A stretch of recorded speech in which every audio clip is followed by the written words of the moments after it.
बोलो जयकारा, बोल मेरे श्री गुरु महाराज की जय। बोलो सच्चे दरबार की जय। बोलो मेरे नंगली निवासी भगवान की जय। बोलो श्री परमहंस दयाल जी महाराज की जय। परम आदरणीय संत महापुरुष एवं मेरे सदगुरुदेव भगवान जी की परम प्यारी संगत, नित्य प्रतिदिन हम परम आराध्य देव दादा गुरुदेव श्री परमहंस दयाल जी महाराज जी के पावन जीवन चरित्र सच्चिदानंद प्रकाश से आपके सन्मुख उनके अनुपम इरशाद, उनकी लीलाएं, उनके मुख से निकली हुई वाणी को प्रस्तुत करते हैं। एक दफा अकबर बादशाह जब हिंदुस्तान पर राज कर रहे थे और बहुत से छोटी छोटी रियासतों के जो सरदार थे, जो मुखिया थे, वो उनके अधीन काम करते थे।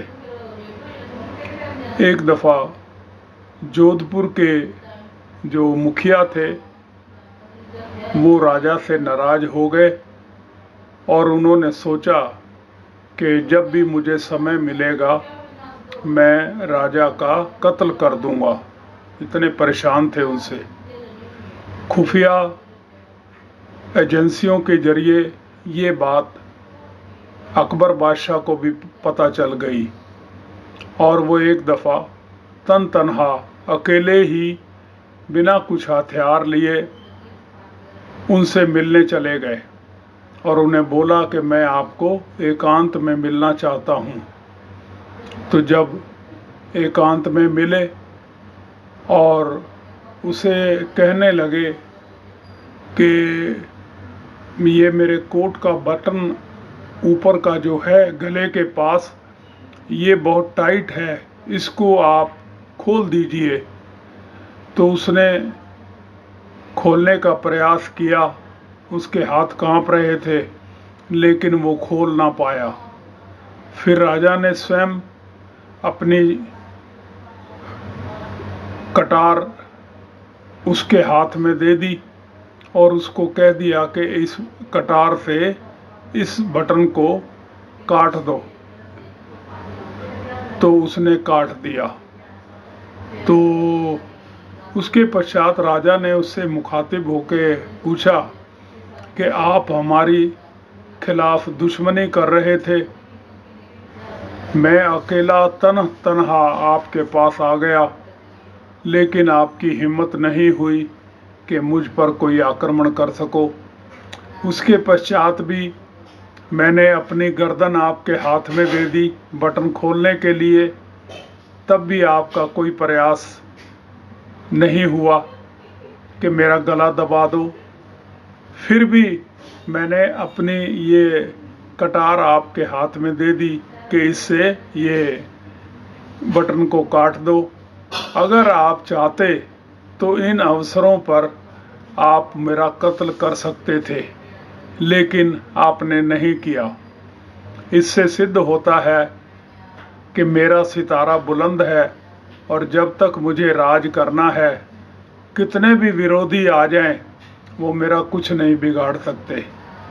तो आप फरमाते हैं कि जब इंसान का सितारा बुलंद होता है तो उसके रास्ते में जितनी भी रुकावटें आती हैं वो रुक नहीं पाती, वो उसका मुकाबला नहीं कर पाती, वो सब गौण हो जाती हैं। और जब समय नहीं होता तो फिर कुछ भी हो सकता है।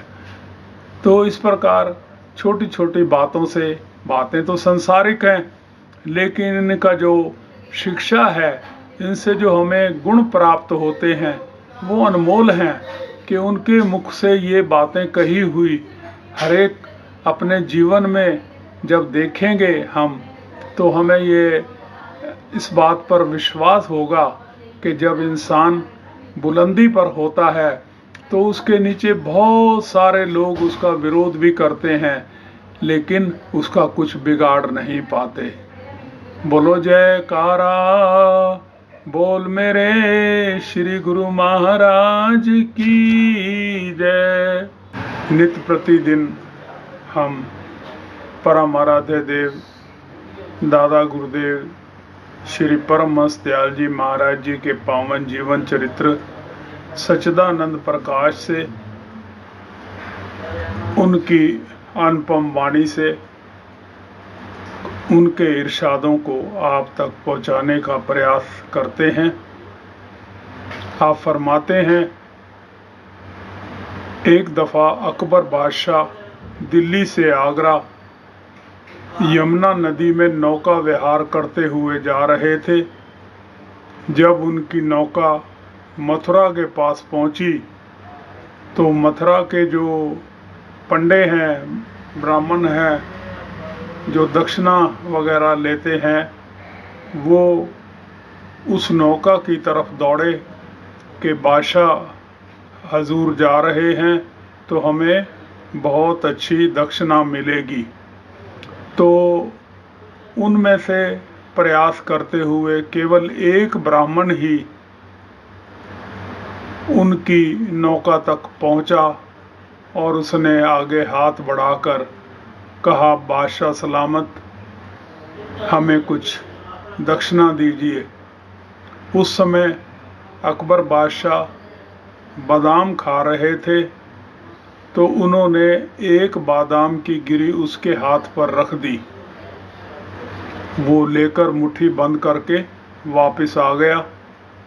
तो वहाँ का एक नियम है कि जो भी दक्षिणा किसी को प्राप्त हो वो सब आपस में बांट लेते हैं। तो उन्होंने उसे कहा कि भाई क्या तुम्हें मिला है, हमें भी हमारा हिस्सा दो, क्योंकि राजा से आपको बहुत कोई अनमोल वस्तु प्राप्त हुई होगी, कोई हीरे जवाहरात या कुछ और स्वर्ण मुद्रा होगी, तो उसका हिस्सा हमें भी दो। लेकिन ना तो उसने बताया और ना ही मुट्ठी खोली। तो उसको उन्होंने मारा भी, तो लेकिन फिर भी उसने उस राज को नहीं बताया कि मेरे हाथ में क्या है। तो जब ये बात अकबर बादशाह के पास पहुंची तो उन्होंने उसको बुलाया और पूछा कि भाई आपने अपने साथियों से इतनी मार खा ली, इतनी दुखी हुए, आपने ये क्यों नहीं बताया कि मैंने आपको क्या दिया है। तो उसने उत्तर दिया, हजूर बताने को तो मैं बता देता और उनको दे भी देता, तो इसमें आपकी बदनामी होती कि इतने बड़े बादशाह से आपको केवल एक बादाम की गिरी मिली है। तो वो लोग आपके प्रति एक हीन भावना से देखते कि बादशाह बहुत कंजूस आदमी है, जो कि दान देने में इतना कंजूसी करता है। तो अकबर बादशाह बहुत प्रसन्न हुए उसकी बात से कि उसने अपने राजा की शान को, उसे अपने राजा की इज्जत को बचाने के लिए स्वयं कष्ट उठा लिया, लेकिन उसका भेद नहीं दिया। तो उन्होंने प्रसन्न होकर उसको बहुत सारा धन दिया और उसे कहा कि आपने हमारी शान को बरकरार रखा, आप हमारे लिए बहुत सम्मान योग हैं। आप फरमाते हैं कि राजा को फराख दिल होना चाहिए और तभी उसकी प्रजा भी उसके प्रति कृतज्ञ रहेगी। अब उसने, पंडित जी ने राजा की मान सम्मान को बचाने के लिए अपना सब कुछ दांव पे लगा दिया। तो राजा ने भी फिर उसको, उसके इस भाव को जानते हुए कि इसके भाव कितने, इसकी भावनाएं कितनी ऊंची है मेरे प्रति, उसको भी उन्होंने मालो माल कर दिया। बोलो जयकारा, बोल मेरे श्री गुरु महाराज की जय।